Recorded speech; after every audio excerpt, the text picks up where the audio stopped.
भूर्भुवः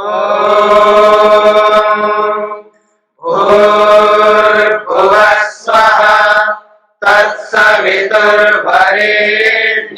भर्गो देवस्य धीमहि धियो यो नः प्रचोदयात्।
प्रतिपक्ष भावना के कारण से हिंसा, असत्य आदि जितने भी वितर्क हैं, उन समस्त वितर्कों का विनाश हो जाता है। मन में वितर्क उत्पन्न नहीं होंगे, और जिस दिन मन में वितर्क उत्पन्न नहीं होंगे, उसी दिन से हमें ऐश्वर्य मिलना प्रारंभ हो जाएगा। इसीलिए महर्षि वेदव्यास ने स्पष्ट किया है, प्रतिपक्ष भावना हेतोः हेयाः वितर्काः यदा अस्य स्युः अप्रसव धर्माणः।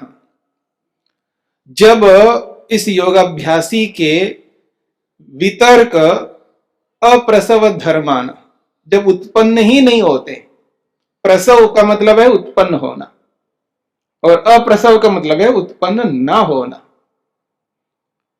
जब मन में वितर्क ही उत्पन्न नहीं हो, अर्थात मन में ईर्ष्या ही उत्पन्न नहीं हो रही है, द्वेष आ नहीं रहा है, गुस्सा मन में उत्पन्न नहीं हो रहा है, किसी से झूठ बोलने की इच्छा मन में पैदा ही नहीं हो रही है, यदा अस्य स्युः अप्रसव धर्माण, जब इस योगाभ्यासी के ये वितर्क उत्पन्न नहीं होते हैं, तदा तब तत्कृतम ऐश्वर्यम, तब उस अहिंसा के कारण से जो ऐश्वर्य उत्पन्न होता है, सत्य के कारण से जो ऐश्वर्य उत्पन्न होता है, अस्तेय के कारण से जो ऐश्वर्य उत्पन्न होता है, ब्रह्मचर्य का पालन करने से जो ऐश्वर्य उत्पन्न होता है, अपरिग्रह को जीवन में उतारने से जो ऐश्वर्य आता है, वो विशेष होता है। तत्कृतम ऐश्वर्यम योगिनः सिद्धि सूचकम भवति, तब वही ऐश्वर्य जिस बड़ी सिद्धि को हम पाना चाहते हैं, जो समाधि लगाना चाहते हैं, अब समाधि से बड़ी और क्या सिद्धि हो सकती है, जहां आत्मा को आत्मा का दर्शन हो रहा हो और आत्मा को प्रभु दर्शन हो रहा हो, उससे बड़ी सिद्धि और क्या हो सकती है। तो तत्कृतम ऐश्वर्यम, उस अहिंसा के द्वारा उत्पन्न होने वाला जो ऐश्वर्य है, उस ऐश्वर्य को हमारे अपने जीवन में उतारना होगा, उस ऐश्वर्य को लाना होगा। देखिए, ऐश्वर्य दो प्रकार का होता है, एक होता है भौतिक ऐश्वर्य और एक होता है आध्यात्मिक ऐश्वर्य। जैसे ईश्वर को ईश्वर हम क्यों कहते हैं, वह ऐश्वर्यशाली है। क्या ईश्वर के पास कौन सा ऐसा ऐश्वर्य है भौतिक ऐश्वर्य तो ईश्वर का नहीं है, वो तो सत्वर स्तंभ से उत्पन्न हुआ ऐश्वर्य है, वो ईश्वर का अंश नहीं है। ईश्वर में रहने वाला उसका स्वभाव नहीं है वो। हाँ, वो मालिक जरूर है, वो स्वामी है। इस पूरे ब्रह्मांड के पति स्वामी तो ईश्वर ही है। उस रूप में यदि ऐश्वर्य कहो तो चलेगा, लेकिन केवल वही ईश्वर का ऐश्वर्य नहीं है। ईश्वर का आनंद भी ऐश्वर्य है। ईश्वर का न्याय एक बहुत बड़ा ऐश्वर्य है। ईश्वर का सत्य एक बहुत बड़ा ऐश्वर्य है। ऐसे न जाने कितने ऐश्वर्य ईश्वर में, कितने होंगे, गिन नहीं सकते, इसलिए अनंत ऐश्वर्यशाली है। ठीक इसी प्रकार से आज हमारे पास में जो भौतिक ऐश्वर्य है वो भी एक ऐश्वर्य है, लेकिन इतना ही ऐश्वर्य नहीं है। मन में शांति है, मेरी बात समझना, मन में शांति है, ये कितना बड़ा ऐश्वर्य है। मन सदा प्रसन्न रहता है, प्रसन्नता एक बहुत बड़ा ऐश्वर्य है, याद रखना। तृप्ति का होना एक बहुत बड़ी बात है। जीवन में तृप्त है व्यक्ति, अतृप्त होता ही नहीं है, अर्थात असंतुष्ट नहीं होता है, नाखुश नहीं रहता कभी भी। ये बहुत बड़ा ऐश्वर्य है जिसको संतोष कहा है। ऐसे न जाने कितने ऐश्वर्य हैं जो अंदर के हैं। तत्कृतम ऐश्वर्यम, वो जो अहिंसा के कारण से जो ऐश्वर्य मिलता है, क्या कहना है, वो क्या है ऐश्वर्य? प्रेम। जब मैं आपसे द्वेष नहीं करूंगा, आपसे ईर्ष्या नहीं करूंगा, आपके लिए कोई चुगली नहीं करूंगा, आपके बारे में कोई ऐसी बात नहीं करूंगा, आपको देखने मात्र से, आपके बारे में सुनने मात्र से मेरे मन में कोई खलबली नहीं मच रही है, आपको देखने से आपके प्रति एक आत्मा का भाव उत्पन्न हो रहा है, एक आत्मीयता उत्पन्न हो रही है। जैसा मैं एक आत्मा हूं वैसे आप एक आत्मा, जैसा मैं अपने लिए चाहता हूं वैसा आप भी चाहते हो, जैसा आप रहना चाहते हो वैसा मैं भी रहना चाहता हूं, जैसा मैं रहना चाहता हूं वैसा आप रहना चाहते हो। तो वो जो भाव मन के अंदर उत्पन्न होगा आपके प्रति, किसी के भी प्रति, क्योंकि हिंसा तो करनी नहीं, वितर्क तो उत्पन्न हो नहीं रहे हैं, तो फिर मन में रहेगा क्या? कुछ तो रहेगा मन में, याद रखना। मन खाली कभी नहीं रह सकता, मन खाली कभी नहीं रह सकता। एक वो स्थिति है जब निरुद्ध अवस्था में जाता है व्यक्ति, मन का काम पूरा जब हो जाता है, मन कार्य कर रहा हो और खाली रहे कभी नहीं हो सकता। मेरी बात को समझना, मन जब कार्य कर रहा हो, मन का कार्य चल रहा हो, वृत्ति के काल में, व्यापार के काल में मन क्रियान्वित जब रहता हो तब खाली नहीं रह सकता। क्रियान्वित का मतलब ही कार्यरत होना, खाली कैसे रहे? खाली का मतलब है रुक जाना, रुकना का मतलब है काम न करना, और कार्य न करने का मतलब है दो स्थितियां बन सकती हैं। एक तो बेहोशी की स्थिति में, जब आदमी बेहोश हो जाता है, जब डॉक्टर उसको इंजेक्शन या कुछ ऐसा कुछ सूंघा करके या कुछ करके उसको बेहोश कर देता है, या कोई व्यक्ति कभी कोमा में चला जाता है, तब तो मन काम नहीं करता।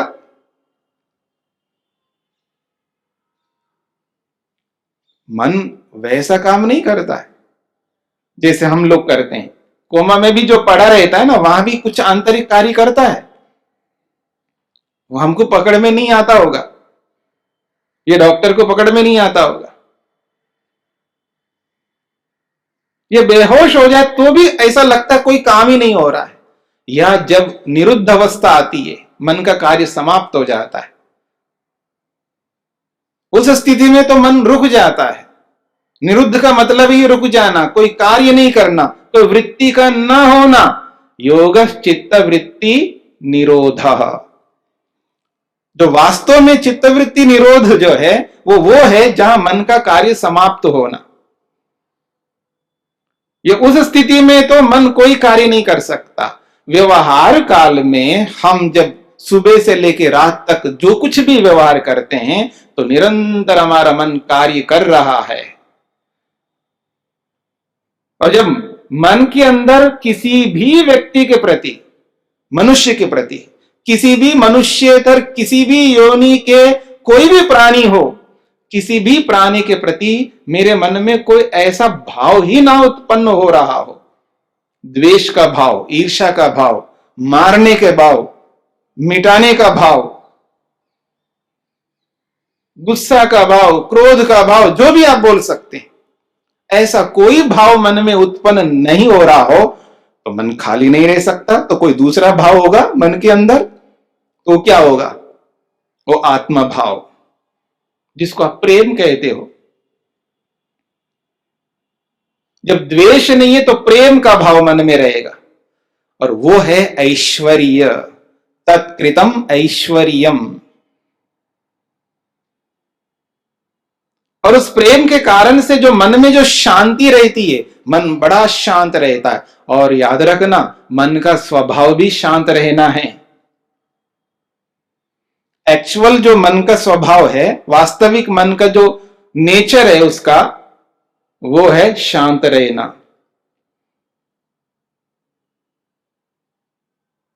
तो उसको हम उसके स्वभाव में ला करके रख सकते हैं।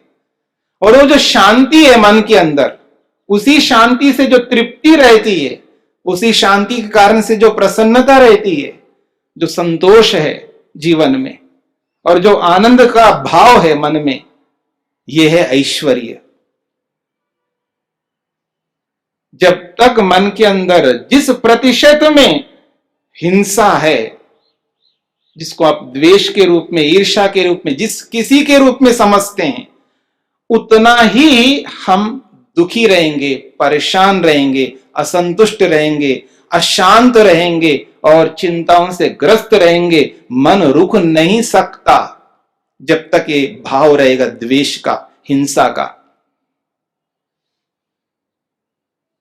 और जब तक अवसर देखते रहेंगे ना, बस कहां कहां कैसा कैसा अवसर मिलेगा, कहां कितना अवसर मिलेगा, किस प्रतिशत में कितना अवसर मिलेगा, वहीं झूठ बोलूं।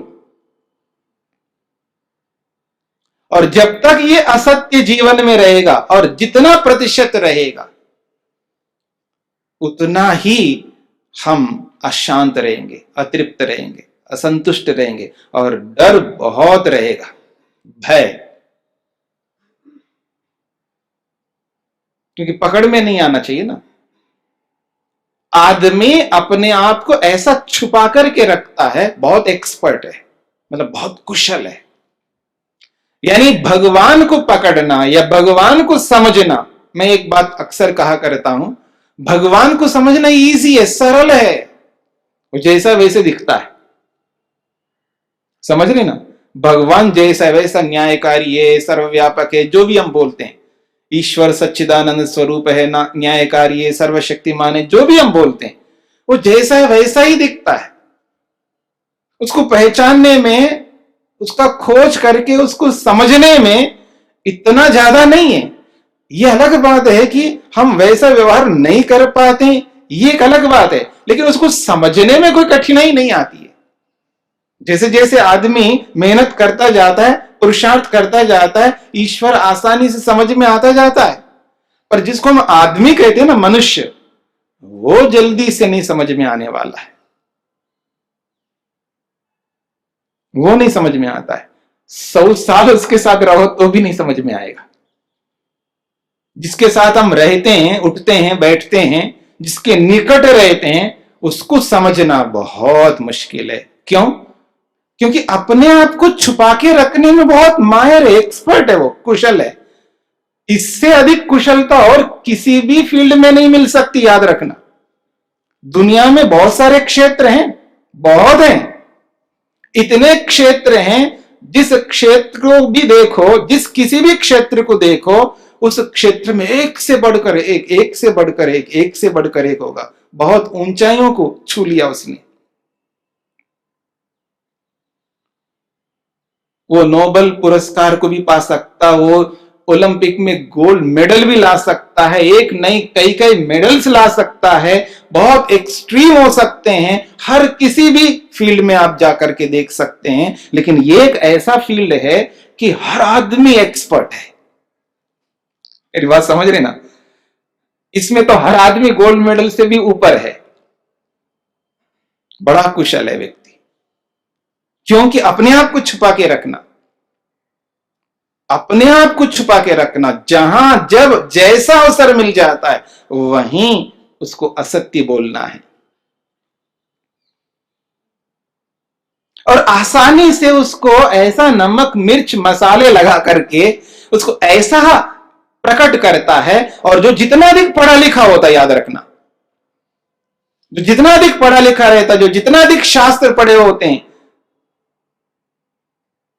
वो उतना ही अधिक एक्सपर्ट होता है। याद रखना, गंभीरता से सूक्ष्मता से माइक्रो होकर के आप देखेंगे व्यक्ति को, तो बहुत सूक्ष्मता से अपने आप को ऐसे एक, जैसे लड़ने वाले होते ना, पहले योद्धा लोग होते थे, अलग अलग लड़ाइयां होती थी तो घेरे बनाते रहते थे राजा को, राजा की सुरक्षा। राजा कट गए, राजा हार गए तो सब हार गए।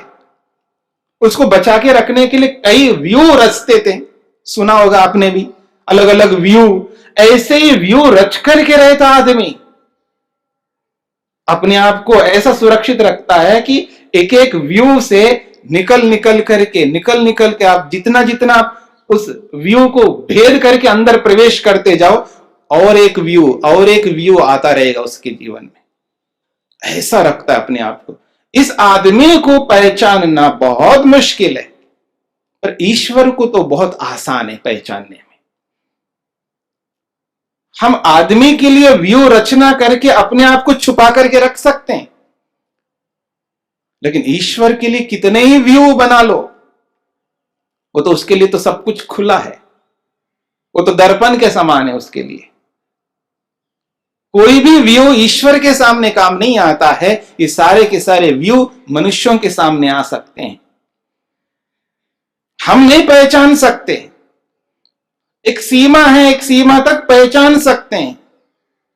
जो जिस विषय में जितना अधिक कुशल होगा, याद रखना, छुपाने वाले की अपेक्षा उसको पकड़ने वाले अधिक कुशल होते हैं।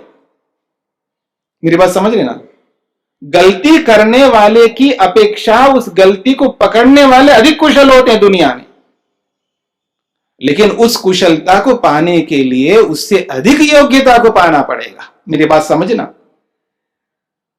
मेरी बात समझ में आ रही है? यानी किसी की गलती को पकड़ने के लिए जो जितना अधिक पढ़ा लिखा है, जो जितना अधिक एक्सट्रीम मानता है अपने आप को, और दुनिया के लिए हमें भी दिखता है ये बहुत एक्सट्रीम बंदा है, ठीक, अच्छी बात है। किसी भी क्षेत्र में, चाहे वो योग के क्षेत्र में हो, किसी भी क्षेत्र में हो, जब उसको पकड़ना आसान नहीं होता है, क्योंकि उसके पास विद्वत्ता है, उसके पास शब्द हैं, शब्दों का भंडार है, और शब्दों से हम समझ लेते हैं। क्योंकि अभिव्यक्ति का जो जरिया है वो शब्द होते हैं। ये दुनिया में जो नाटक क्यों चलते हैं जी, नाटकों को क्यों पसंद करते हैं? नाटक इट मीन सीरियल से है, पिक्चर से हैं, ये सब नाटक ही तो हैं। ये क्यों चलते हैं? प्रेजेंटेशन, प्रस्तुतिकरण। उनका जो प्रस्तुतिकरण है वो इतना बढ़िया होता है, उसी प्रस्तुतिकरण से हम प्रभावित होते हैं और उसको एक्सेप्ट कर लेते हैं, स्वीकार कर लेते हैं, अपना लेते हैं और उसकी ओर खींचे चले जाते हैं। उसको बार बार देखना चाहते हैं, बार बार उसके साथ जुड़े रहना चाहते हैं, उसको अपडेट करना चाहते हैं, अपडेट रखते हैं। क्यों? उनका प्रेजेंटेशन है, उनका प्रस्तुतिकरण है। और उस प्रस्तुतिकरण में होता क्या है? शब्द, वर्ड्स, और कुछ नहीं है। उन शब्दों के माध्यम से व्यक्ति प्रभावित करता है। और विद्वान के पास में जो स्कॉलर होता है, जो बहुत अच्छा पढ़ा लिखा होता है, उसके पास में बहुत शब्द होते हैं, शब्दों का भंडार होता है वो, और दाएं बाएं करके अपने आप को ऐसा सुरक्षित, ऐसा व्यू रच करके रहता है, वो उसको समझना बड़ा मुश्किल होता है। उसको समझने के लिए या तो उस स्तर तक पहुंचना पड़ता है या उसे थोड़ा सा और अधिक पहुंचना पड़ता है, क्योंकि गलत काम करने वाले को पकड़ने वाले जो होते हैं वो अधिक योग्य होते हैं। मेरी बात समझना,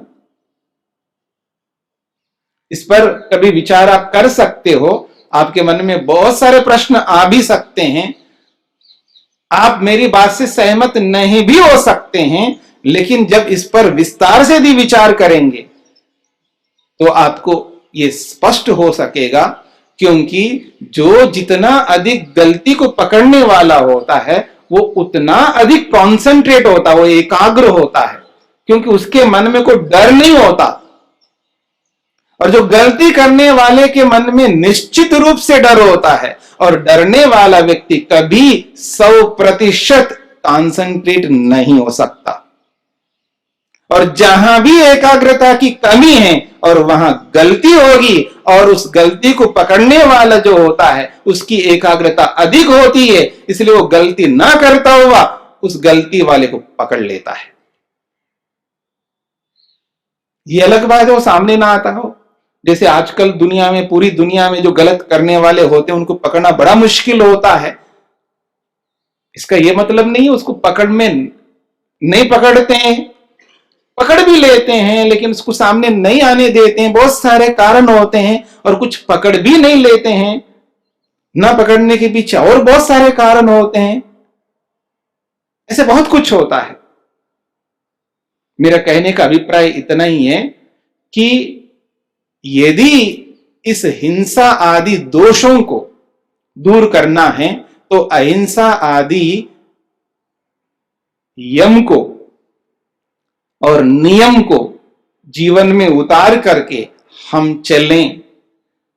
यह अलग बात है कि आज ही 100%, 100% हम उसको जीवन में नहीं उतार सकते।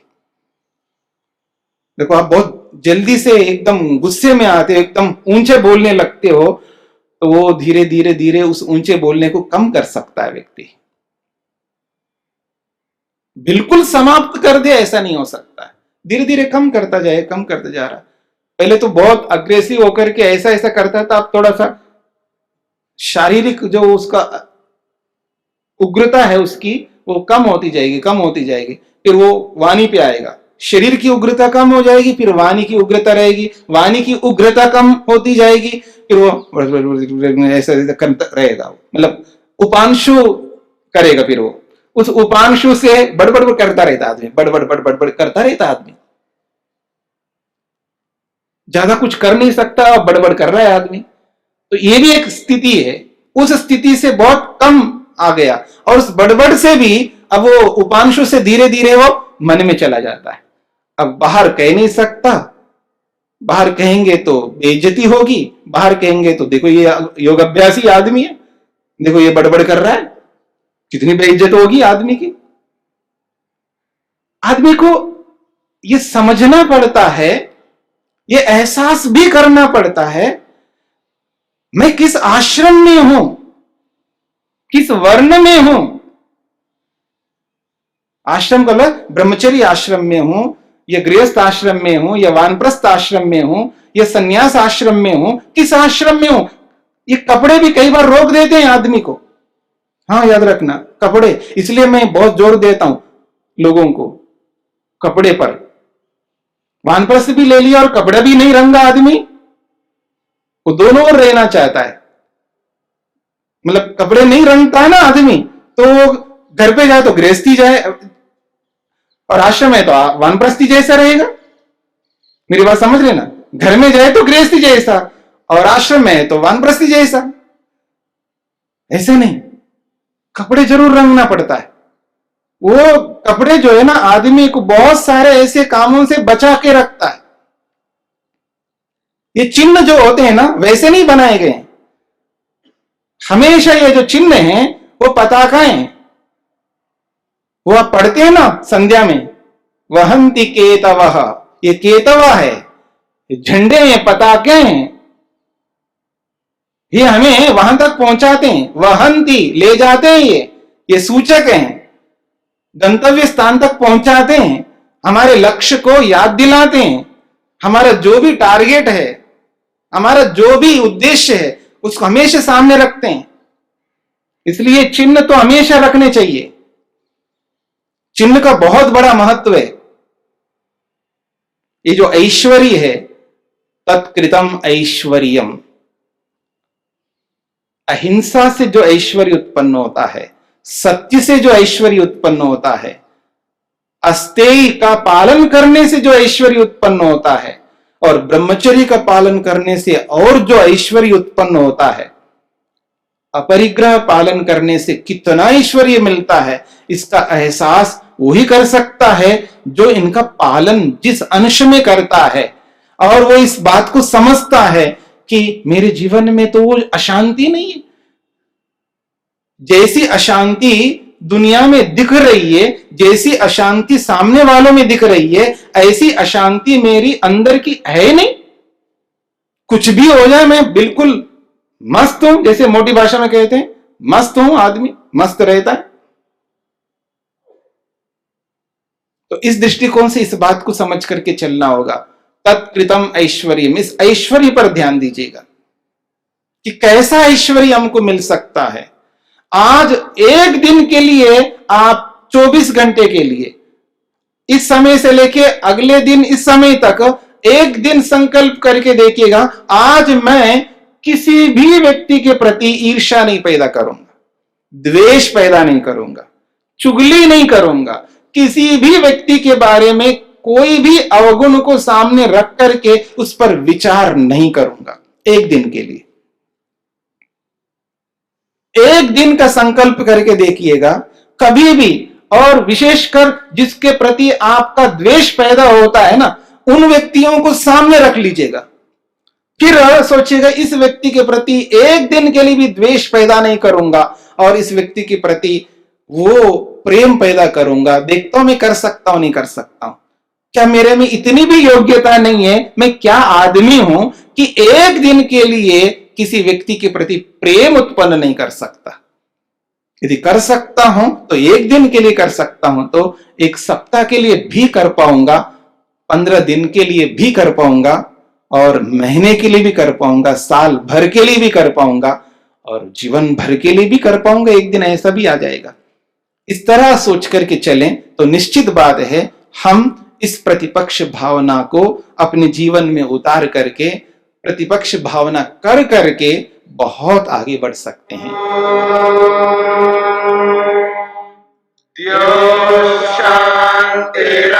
शांतिरंतरिक्षं शांति पृथिवी शांतिरापः शांतिरोषधयः शांति वनस्पतयः शांतिर्विश्वे देवाः शांतिर्ब्रह्म शांति सर्वं शांति शांतिरेव शांति क्षमा शांतिरेधि